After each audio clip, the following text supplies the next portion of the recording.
The seed. No one wanted. In a quiet town surrounded by soft hills and ancient trees, there lived a woman named Elena. Elena was not famous. She was not rich. She did not live a life that attracted attention. She was the kind of person the world often overlooks. Yet people like Elena quietly hold many lives together without anyone realizing it. She worked in a small bookstore on the corner of a peaceful street. Every morning at exactly 8 o'clock, she lifted the metal shutter, opened the wooden door, and let the gentle morning light enter the store. The smell of paper, coffee, and old wood filled the room. For Eleanor, that place felt almost sacred. Books were more than stories. They carried memories. They carried dreams. They carried hope. But Elena carried something in her heart. A quiet weight. She had reached the middle of her life with a question that many people hide deep inside themselves.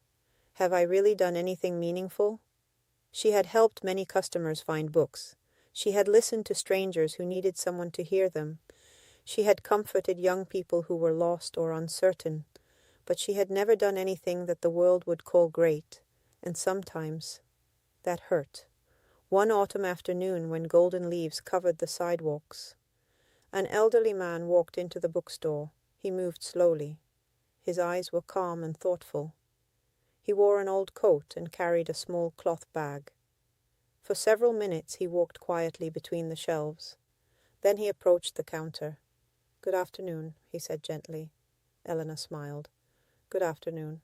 The old man reached into his bag and took out something very small, a seed. He placed it on the counter. Elena looked at it with curiosity. "What is this?" The old man smiled. "A special seed." Elena chuckled softly. "There are millions of seeds in the world." "Yes," the man replied, "but very few people choose to plant them."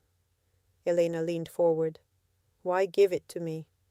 The old man looked at her with deep eyes, as if he could see something hidden inside her. "Because you still doubt your value." Elena felt something shift inside her chest.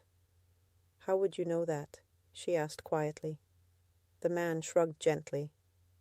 "Sometimes the quietest hearts carry the heaviest questions." Elena picked up the seed and rolled it between her fingers. "What am I supposed to do with it?" "Plant it," the man said. "Take care of it, and watch what happens." Elena looked puzzled. "What will grow from it?" The old man smiled. "That depends on the one who plants it." Then he picked up his bag and slowly walked out of the bookstore. Elena never saw him again. For several days the seed sat on the counter. Every time Elena looked at it, she thought the same thing. It's just a seed. Yet something inside her would not let her throw it away. One evening after closing the bookstore, Elena walked to a small park nearby. There was a forgotten corner where almost no one passed. The ground was hard and dry. Still, Elena knelt down and dug a small hole using a stick. She placed the seed inside, covered it with soil, and whispered quietly, "Well, let's see what happens." Days passed. Nothing happened. Weeks passed. Still nothing. Elena began to think the whole thing had been foolish, but for some reason, every morning before opening the bookstore, she walked to the park and poured a little water on that patch of earth. One morning, almost a month later, something appeared, a tiny green sprout, so fragile it looked like the wind might break it. Elena knelt beside it, and for the first time in many days, she smiled. Something warm awakened in her heart. Months passed. The little sprout grew. It became a small plant, then a young tree. People began sitting near it. Children played around it. Couples talked beneath its growing branches. An elderly man started bringing his lunch there every day. A young woman began reading books under its shade. Elena watched all of this quietly. One afternoon a small boy approached her. "Excuse me," he said. "Yes? Did you plant this tree?" Elena hesitated. "Well, I suppose I did." The boy smiled brightly. "Thank you." It was such a simple word, but something inside Elena changed forever. For the first time in many years, she understood something. The world is not always changed by big things. Sometimes it changes because of something small, a seed, a gesture, a word, an act of kindness. Years passed. The tree grew strong and wide. People began calling it the tree of hope. No one remembered who had planted it, but Elena knew. And one day she understood the lesson she had been searching for her whole life. Greatness is not always visible. There are people who change the world quietly, people who listen when someone needs to be heard, people who offer a word of encouragement, people who plant seeds of hope. One evening, many years later, Elena sat beneath the great tree. The wind moved gently through the leaves. She closed her eyes and remembered the old man. Then she finally understood the truth.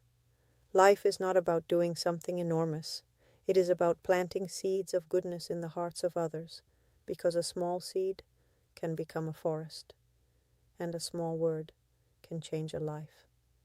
Before leaving the park that day, Elena placed her hand on the tree trunk and whispered, "Thank you," because she finally understood something that had taken her many years to learn. Her life had never been small.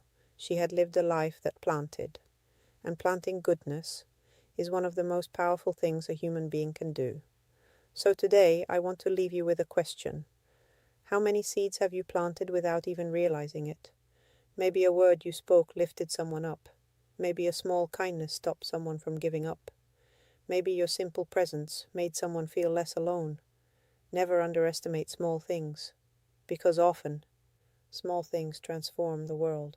If this story touched your heart, remember one word from today. Seed. Plant one today, with a kind word, with a gesture of love, with an act of compassion. And if you enjoy stories that speak to the soul, subscribe to this channel and join this community of hope and light. Because every story can become a seed.